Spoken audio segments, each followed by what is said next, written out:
Hey everybody, this is a little preview video of my new screen set for UCCNC, which I'm going to call the 2017 screen set. We had the Mach 3 2010 screen set about 7 years ago now, and now we're moving on to UCCNC software, which is arguably quite a bit better than Mach 3, and it's getting better all the time. And we're going to call it the 2017 screen set for UCCNC. The main reason to do this was just to get something with a layout that I liked a little bit better, and then to add a lot of the functionality that we had in the 2010 screen set, bring that over to UCCNC, which makes it easier to use for everybody. So first thing we did, we wanted to make it a little more modern, so we went with a Windows 10 kind of feel. All the buttons are basically right out of Visual Studio, standard Windows 10 buttons. Nice thing about UCCNC is it gives you has like a two-state button. So when you click a button, say these are the zero-axis buttons, you click the button, it gives you the the down button look there. So you know when you press the button, it'll change color. And you see 0 to Z-axis. We added machine coordinates to the main run screen, whereas this default screen has a toggle button to toggle between work coordinates and machine coordinates. We have both, so you know where you're at all the time. You got your feed rate, your spindle speed, you got your run time up here, your velocity, which is your current, not the feed rate, but the current speed the machine is moving, the tool is moving. You got your current RPM if you have feedback sensor. Your feed rate and spindle over here. You got your override settings. The nice thing is if you have a UC300 with the analog input, you can wire up a pot to it, and then that'll control your override, which is really, really nice and super easy to set up. Just a matter of wiring up a pot and you're ready to go, and it's about $5 it costs. It's a nice feature. So we have our go to zero, which personally I never use, and then we have 4 park positions. UCCNC I think now gives you 2. At one time I think it had 3, but they had to replace one to make some room on the screen. So you got 4 park positions. You can call them from G-code, or you can click a button and send it to different places on your machine. They're all configurable on one of the screen pages for the positions, and that's that. You want to turn soft limits on and off. Right here you got a button. When it's on, the green light comes on. We get a little message here saying we're in soft limits right now because of wherever they're currently set up. So, and when you hit a limit switch, you can turn on limit override and jog off that switch. We got a little bit of some LEDs here to show us what's going on with the machine. If you're jogging, it'll show you. When it's idle, it's idle. When you're homing, the homing LED will light up. You trip a limit, it'll come on. Probing, while the probe move's happening, you'll see the red LED lit up. I'm in demo mode now, and I don't have a machine, or I don't have a controller plugged in right now to show anything, any of the functionality, really how it works when it's in action, but you get the idea. So the first thing we added on here to bring over from the 2010 screen set was the auto zero routines. We have 2 different ones. We have a basic simple auto zero with no tool change. You want to zero the tool and cut something, you just click the button and with probe down your tool down to your plate and you're good to go. And then for the tool changes, which is what the 2010 had, what we came up with for that is we use a fixed plate. So you have a 2 probe system, which is the auto zero initialize, where you zero your tool down to a movable plate and then it moves over to a fixed plate and saves that location, so subsequent tool changes will be able to zero the tool automatically. And there's a couple safety features in here. The tool change will not run unless you run the auto zero initialize, and the auto zero initialize will not run unless you home the machine, because it has to know where the fixed plate is. So we got quite a few safety little features built in there. A lot of messages that'll pop up if you're doing something wrong, or if you shouldn't be doing it at the right time, or try to save you from yourself and save your machine from yourself. So we have all that on the main screen. If you want to change tools without running G-code or without typing in the MDI, you can put a tool number in here, click change tool, and it basically does an M6T5 if you have a 5 in there, and the tool will change, but I can't run it right now without the motion controller plugged in. It won't run quite right in demo mode. And we added the G-code path, so you know what files open on the main screen here.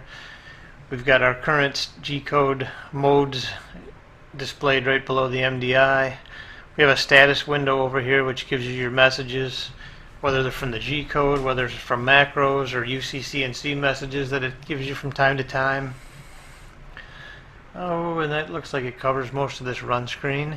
A nice thing we added here to the jog screen, we took all the jog features on the UCCNC screen, the default screen, and we used this bottom portion to fit them all in there. It's a little bit of different setup. I don't have the predefined jog distance buttons that the default screen has, but instead on another screen we have 6 jog distances that you can cycle through, and these buttons will cycle through the different settings that we already have defined depending on which mode you're in. If you're in step mode, the distance will change. If you're in continuous mode, the percentage of feed rate percentage will change. And you can set these up to hotkeys so that you can cycle through them pretty quick. It's a little sluggish in this version of UCCNC, but we had them fix that up so in the future, I believe the next release should have that fixed up, but it moves a lot faster in a test version that we had. But on the other half of this jog screen, we added all our probing from the 2010 Screenset. So we can do corner probing, we can do edge probing, we can figure out an angle if an edge is on an angle with the probe edge. We can find the center of a pocket, X of a pocket, Y of a pocket, and then the outside of a circle we can find. Now these aren't meant to be high precision probing routines, but they do the job for most people just fine. And after you run your probe, it'll display your information on the probing here. You can have it automatically zero your access to, say, the corner, or to the edge, or to the center of a pocket, or center of the outside of the cylinder. You got quite a few different options here, and it's all right here on the screen. And now, what we really wanted to do is get rid of the 25 screens that the default UCCNC has, so we tried to condense it down. The offset screen is pretty much the same thing. I added the limits, your job properties on here, which was on another screen on the default screen, but we stuck it in here. But there's your basic offsets. This is actually 6 different screens, and each one of these buttons takes you to a different screen, but you can't really tell. So when you're on G54, this shows your G54 offsets. When you click the G55, these are your G55 offsets. Note that the active fixture doesn't change because you're still back here, you're in G55. Go to G54 and it shows you your active fixture is G54. These different buttons just show you the offset for the G59 work offset. But it does not, these buttons don't change the offset, they just display the different offsets. And I believe, I want to say when you save offsets, it only saves the current offset. I'm not sure if it saves all of them. So you probably want to change, save each one as you change them if you're going to change multiples. The tool, the tool screen's pretty basic. It just has the tool lengths. If you're going to use G43 tool length offsets, hopefully in a future version of UCCNC when they add cutter count, we'll have a different tool table with a little more information in it, but for now this is all you really need. As with this standard UCCNC, anytime you make a change, you need to click the apply settings for it to take effect and save if you want to save them for the next session. And then we'll go to the next screen is settings. You got 2 different settings screens here. We have a general settings, which is mostly the UCCNC standard settings, and then a function which has a lot of the custom settings as well as some standard settings. So back to the general. You've got your kernel frequency. This will look a little different if you have UC100 or a USB UC300 because you won't have the 200 and 400 kilohertz options. but you can select your options again, apply and save. Your appearance settings are for the toolpath. You have your different colors, toolpath, different things, and then you can turn some of the settings on and off, some of the display in the toolpath. Your standard UCCNC unknown G code. You have 3 options for a G code it doesn't understand. Most people probably just want to use ignore unless you're unsure of what there's in the G code and you may want to stop it, so you can have it stop or display a warning. General settings, we moved some of the settings in UCC around because they were in some strange places, so we tried to group them a little bit more where they made a little more sense. So these are a bunch of random settings where I just kind of stuck them in a general settings area. Your position DROs, you have 4, which is what you're going to see on your run screen. I believe it's also what you're going to see on your probing results, which, by the way, when you probe, you'll also get the results down in the status message window. Back to the settings. Safe Z. UCCNC has a safe Z, one safe Z setting, which is typically used for run from here. And the problem with that is it's in work coordinates, which doesn't give you a consistent safe Z height, because wherever you set 0, your Z0, your safe Z is going to be relative to that. So you could be several inches or 100 millimeters apart from one job to the next on your safe Z, which is not really a good thing to have. Ideally, you want your safe Z in machine coordinates where you can set it so it won't exceed your Z-axis travel. So what I did here is we added a second safe Z. And the first one is the default UCCNC, which is basically only used for a run from here. The safe Z height 2, which is in machine coordinates, is pretty much used for all the 2017 screen functions. It's also used for go to 0. I changed the default go to 0 and made a custom one, which is in a macro. There will be a manual that have all the macros listed. There's about 250 macros in this screen to control the screen, and that was required to. I changed the checkbox. And what these checkboxes are is actually buttons, which toggle the actual checkboxes, because I couldn't change the look of the default checkboxes. So we've got a lot of macros in here. Most of them are real, just a couple lines to handle some of the screen functions, as well as some other. But we'll give you a list of all those so you can, if you want to edit anything or make any changes. The G73 back off is just a default UCCNC, as is dwell. You want your dwell to display in seconds.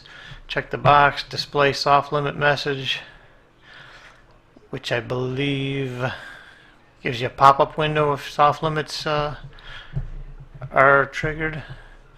Validate text fields with enter. Normally you need to hit enter to change a value. If you don't, it reverts back. If you uncheck that, you can change it without hitting enter, but I'm not sure how it works. I might have to fix that. I'm going to have to look into that. This is very much in beta mode. I've got some testers lined up getting ready to test it right now, but it hasn't been out in the field and it hasn't been tested with different motion controllers, so there may be a few minor bugs we have to get rid of. Pre-compile all macros on startup is a feature that does not exist in the current version of UCCNC. It was in a test version, but that didn't make it out yet. And what that does is it actually speeds up execution of the button presses, which I use on these checkboxes. It makes them operate a lot faster, and what I really needed it for was this these plus and minus buttons on the jog settings. when ran from the keyboard, they were a little bit sluggish due to the way the macros operated, so this feature here makes it a lot faster, and it should be in the next release of UCCNC. Homing is your standard UCCNC, configures your standard UCCNC configure your plugins, configure your macro loops. Then we have your profiles, your standard profile controls from UCCNC, and then from your about screen in this UCCNC, you have your system information, which will be your serial number, your license information, and your hardware, anything you need to know there. That's it for the general settings. And we go to the function settings. We have our CV settings, which are all our standard UCCNC settings. Then the auto zero settings for the auto zero and the auto zero initialize. If you got your plate thickness, a lot in the 2010 screen set, these were hard coded, but I gave you these. I pulled these out of there and stuck them on the screen so you have a little more flexibility. You have your plate thickness, your clearance plane, which is a work coordinate position above the Z0, the location of your fixed plate, the travel distance of the probe. A few people with the 2010 screen set had found that 6 inches wasn't enough, so you can change it to whatever you want. Having too big a number doesn't hurt you there. This does a 2-probe operation. Technically you don't need to, but if you have some mechanical deficiencies in your machine, probing at a slower speed should give you a little bit more accuracy. So the retract, it pulls back after the first probe, and then the second probe distance really just needs to be larger than the retract, and then you should be good there. And your probing feed rates, your first feed, your second feed. And then if by chance you're probing something that's really thick and you don't have a lot of Z travel, and say your clearance plane puts your Z travel, you're above the limit switch, there's some safeties built in where it won't hit the switch, so you can specify the Z home switch clearance, which is a distance below the switch that the macro will sometimes give you an option to travel to if you're going to rather than crash or abort the macro. And then material offset, as is in the 2010 screen set, you can set your Z0 to a distance location other than the plate location, which is useful. I use it a lot for, I've cut a lot of plywood where the thickness may vary, and I want to program to say a 3/4 inch thick panel, but the thickness may not be 3/4. I check the material offset, I zero to the table, and it sets my Z0 0.75 above the table. So my programs for my 3/4 inch stock will cut perfectly fine regardless of how thick the stock actually is. It's a nice option to have. Delay spindle start. Some people have to use a clip on their autos when they do an auto zero, clip a wire to their tool, and they want to be able to get that off before the machine starts up and takes off. Other people don't have software control their spindle, so they need to turn it on. This box gives you a delay. A message box will open up and let you do what you need to do before continuing on. So it's a little safety or a little delay that's built in. And then normally when you auto zero with your Z-axis, it only zeros the current offset Z position. And if you use multiple offsets, you're going to find out that you have different Z0 positions. So by checking the box, when you do a Z0, it will set the same, we'll go to the offsets, it'll set the same work offset for the Z-axis for all 6 offsets if you check that box. And that's the basics on there. I'm going to have a good manual. I'm going to have another video that goes back through all this stuff. Tool change operation, when you're going to use the 2017 Auto Zero on tool changes, you need automatic tool changer. Here's your tool change position where it goes to and waits for you to change tool. Your jog increments, step and percentage, feed rate percentage and step, which are cycled through when you use these buttons. Continuous, you'll see it goes 5, 10, 25, 50, 75, 100, just like you see right here. And when you're in step mode, you get your same thing, 0.01, 0.1, 25, 5, 1. Probe settings are, if you want to probe to a file, probe an object and have it write a file, point cloud file. All the settings are right here, standard UCCNC settings. Park position settings, you have 4 park positions, X, Y, Z. You can have them in machine coordinates or work coordinates if they're not checked. And you can use Safe Z, which is applied to all 4 of them. The Safe Z is the machine coordinate Safe Z position over here. What we did here, we condensed the access screens from 7 screens down to 3. X, Y, Z, and ABC. All the settings are the same settings you're going to find on the standard UCCNC. Nothing's changed, they're just condensed a little bit. I did away with the plus and minus DROs, just mainly because of the look and to get a little bit more real estate. Try to not squeeze them in. Let's try to squeeze a little more into fewer screens just to make it a little simpler, but everything's in here. It's pretty easy to punch in a number rather than have to. I know clicking a plus and minus to change your numbers is maybe a little easier, but it's just as easy to type in a number. So there's your axis, your I/O setup. You have your general I/O, inputs and outputs, just your basic stuff, ports and pins, active, low. You got some analog settings if you're using a UC300. Your input and output triggers. And one thing I did here is you lose a couple from the standard. By default you have 48 in the standard screen set. I had to go down to 42 to keep everything on the screen, but it's on one screen instead of two. So you got 42 input triggers, 42 output triggers, 48 hotkeys, which is how many UCCNC allows. We may get more of those in the future if somebody needs more than 48. They're probably pretty willing to add on. And then the last screen we have is the diagnostics.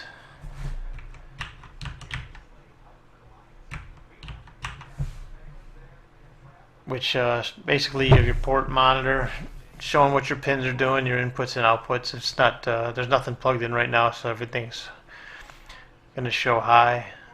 And then you have your limits. All your other when certain functions are triggered, they're going to show up on your LEDs over here. So say if you had say an X plus limit was your port 1 or port 1 input 2, when that actually triggers, then this one will trigger, and you'll see what happened, what's going on in the machine if you need to look. And just a little bit of status information. If you have analog hooked up, it'll display the numbers. The buffer is, I don't know if that's a timer or how much data is in the buffer. And again, when different motion controllers, you're going to get a little bit different view here. If you got a UC100, you're only going to have one port of information here. UC400, you're going to have two, and the 300 and both the USB and Ethernet, you're going to have 5 ports of data. I also support the M44 motherboard from UC or CNC for PC. So if you have one of those, it'll show you there's a few more pins that are available on an M44 motherboard, and all that data's in there. So that's a little longer than I wanted to take, and probably a little more information than I planned on giving, but that's a quick overview of the new UCCNC 2017 screen set. I hope you like it. Thanks.